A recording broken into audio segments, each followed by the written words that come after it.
మేము పదే పదే ఒకటే చెప్తున్నాము, మీరు ఇంట్లో డొమెస్టిక్ సర్వెంట్స్ కానివ్వండి, ఎవరినన్నా ఎంప్లాయీ చేసుకుంటే దయచేసి మా దగ్గర వెరిఫికేషన్ కోసం పంపిస్తే మేము చేసి పెడతాం. అంటే మాకు శ్రమ ఎక్కువ, చాలా కష్టమైన పని అయినా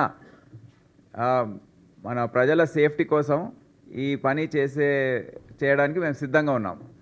ఉదాహరణకు ఈ కేసులో మాకు రెఫర్ చేసి ఉంటే అతని మర్డర్ ఫర్ గెయిన్ కేసు ఏదైతే ఉందో, అతను అబ్స్కాండింగ్ అక్యూజ్డ్, అది బయటపడేది.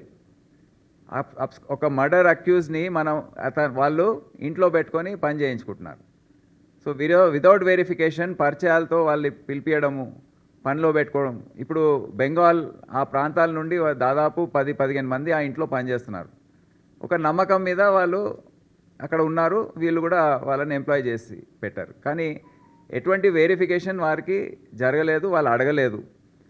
కానీ రేపు ఏదన్నా నేరం చేశారనుకోండి ఇంట్లో, అది మరి వారి బాధ్యతే అవుతుందని తెలియజేస్తున్నాం. సో దయచేసి when we're offering this help, అంటే ఇది చేయడం కూడా చాలా కష్టసాధ్యం.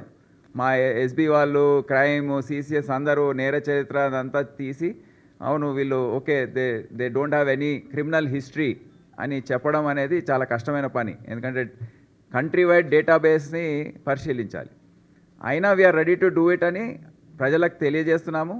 ఎవరైతే ఈ డొమెస్టిక్ సర్వెంట్స్ని పెట్టుకుంటున్నారో దయచేసి లోకల్ పోలీస్ స్టేషన్లో ఈ విధంగా పెట్టుకున్నాము లేక పెట్టుకోబోతున్నాము, దయచేసి వెరిఫై చేసి మాకు చెప్పండి అని సీక్రెట్గా చెప్పినా మేము చేసి పెట్టడానికి రెడీగా ఉన్నాం.